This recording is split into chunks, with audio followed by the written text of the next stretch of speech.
Helena. I'm a children's eye surgeon based in Ripas Hospital. I also see adults, but after completing my training in the UK, I also did some extra training to train in pediatric ophthalmology.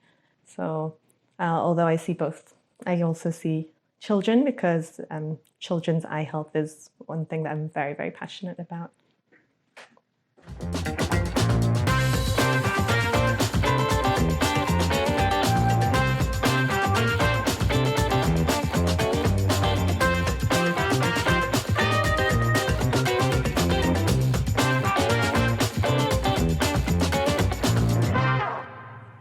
I think that everyone in the country really felt the sincerity behind that, the tita, because especially at the end, you know, the prayer, the dua at the end, you could really hear his voice breaking. You could really hear the emotion in his voice. I know, because we have the Frontliners chat group, you know, some people had to pull up on the side of the road because they were so overwhelmed of emotion. They were listening to it on the radio, you know, and she had to pull over. My colleague had to pull over and start crying because she could really feel it. And it was probably a release as well, because I think people see, you know, they see the frontliners and they see that we're working. And yes, there is an element of they appreciate us being there and doing what we're doing. But what they don't see is, you know, the hours that people aren't seeing their kids, the hours lost with spending time with their loved ones, you know, even like with this online schooling, virtual schooling, they can't be there. They're depending on family, they're depending on, you know, their moms, the in-laws, etc., to carry out that. So I think just even to have that acknowledged for everyone was just so heartwarming. I think it's very important when you say the word frontliners. It's not just doctors and nurses and, you know, of course, the main kind of medical names, but it's the porters, it's the cleaners, it's the allied health professionals, it's the health assistants. That's what you guys don't see is, you know, because I'm there and I'm doing all the shifts as well with them. And you don't see like the cleaners are constantly there, the porters are constantly there, and they don't do it without complaint. So that allowance, yes, for some is, you know, is a life-changing amount, you know? So we really appreciated it, especially on behalf of those who are working overtime and who that extra boost of income is so important to them. Yeah.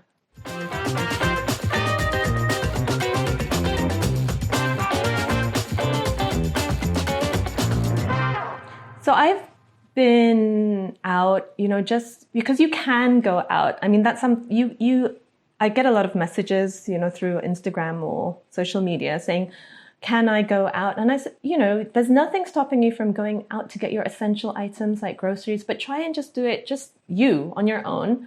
I've been out and I've been seeing people going out in big groups, in families, bringing little children.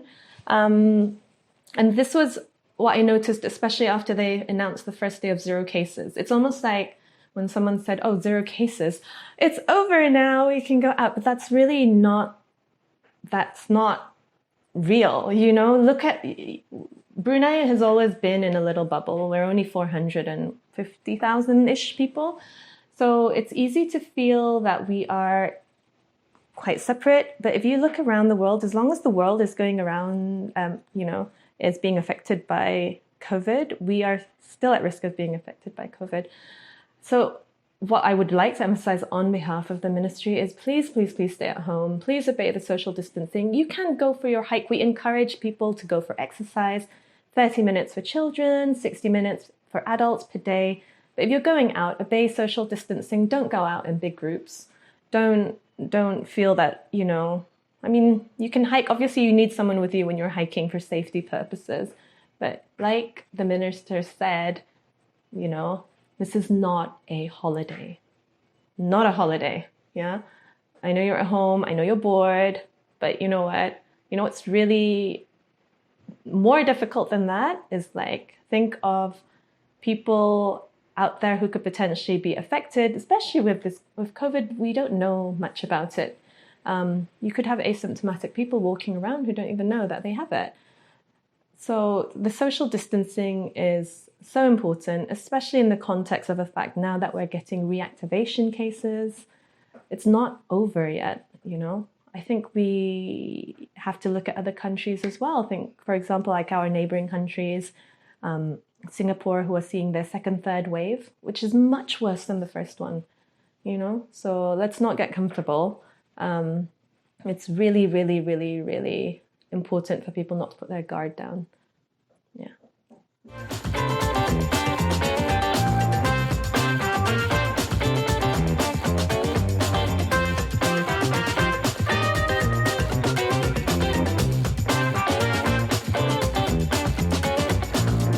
So during the COVID outbreak, I've been deployed to the test center, which is in the sports complex. My role at the moment is the screening and swabbing of suspect cases or high risk cases. And in terms of that, thankfully it's a shift system, so I can manage it. I've got great support at home. So, and I think you just get on with it. You just get on with it, right? I mean, what else can you do? You just take each day. I was getting frustrated, I'm sure, like a lot of other parents out there, trying to do it all, trying to be a perfect teacher. But I've just accepted, you know what? I didn't train to be a teacher. I love teachers and I appreciate them so much more. Once this social distancing thing is over and I can give my kids' teachers a hug, I think I will when I see them again. But I think you just have to do the best you can do and not beat yourself up about it.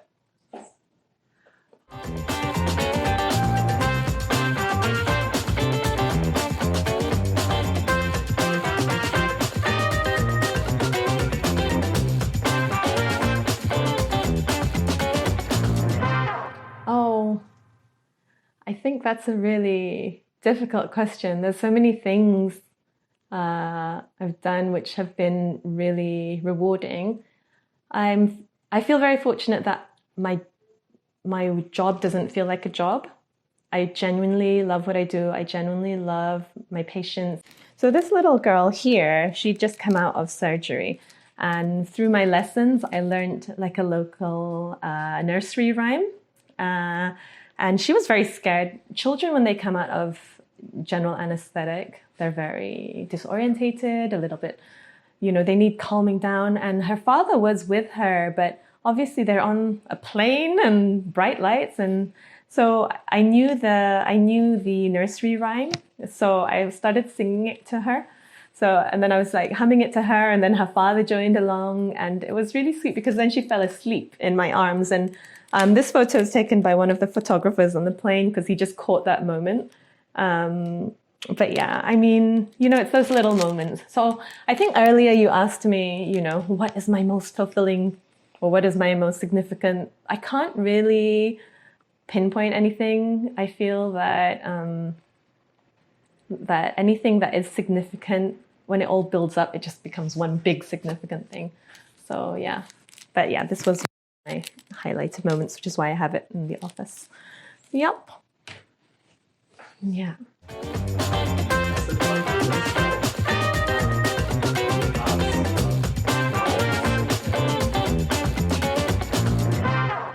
Sure, yeah.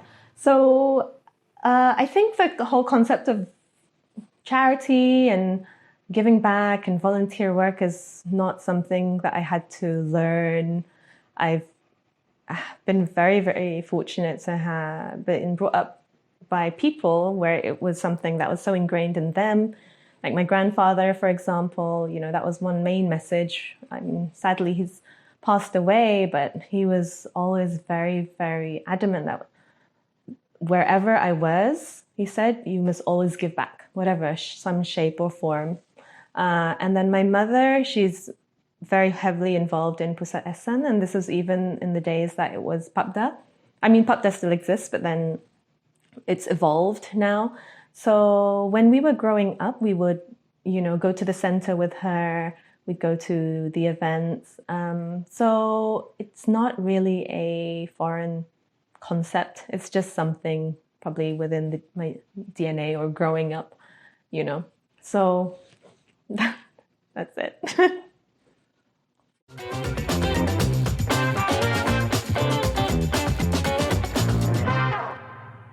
Okay.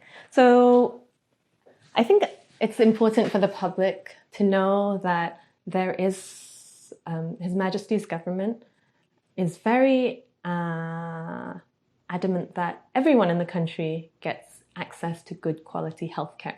So we have a Brunei flying medical service, which runs every few months, and it goes out to the very rural areas of Brunei, so places like Sukang and Malilas. So within the flying medical service, you get a group of GPs, dentists, nurses, pharmacists, and ophthalmology. So there's eye services. So my involvement I go out with one of the ophthalmic nurses and we go and offer eye care services. The last place I went to was Sukang, but because of the COVID, obviously the patient numbers have dropped. But whenever I am there and if there are any schools around, then, I'll grab all the children and just quickly make sure that their vision is okay.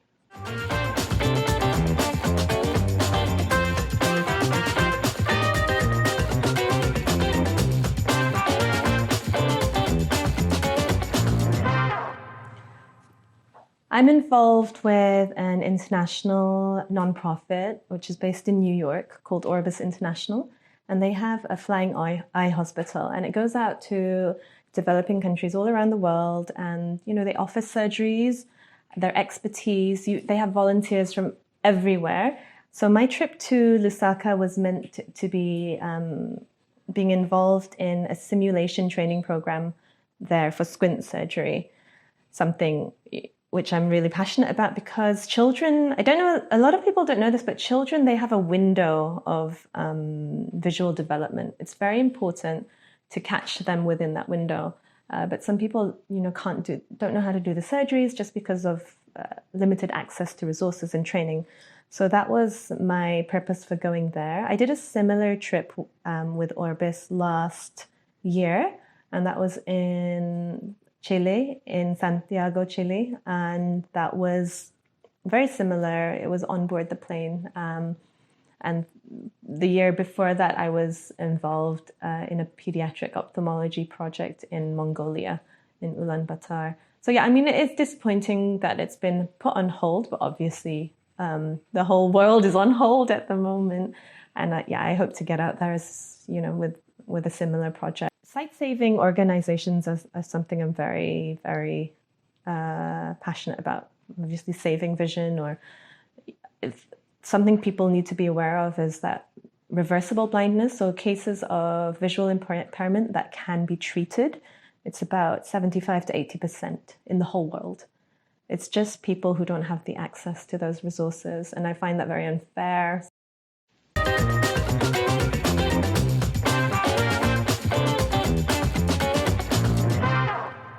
Oh, I think just be kind. I feel kindness is something that is just so contagious, and it's not about you giving, because when you offer someone kindness, it's a two-way exchange, and that it's like a ripple effect. I think you make someone's day, they're in a good mood, they make someone else's day, they feel happy, they go on and make the other people happy. So that would just be my message. Just be kind. Just be good humans.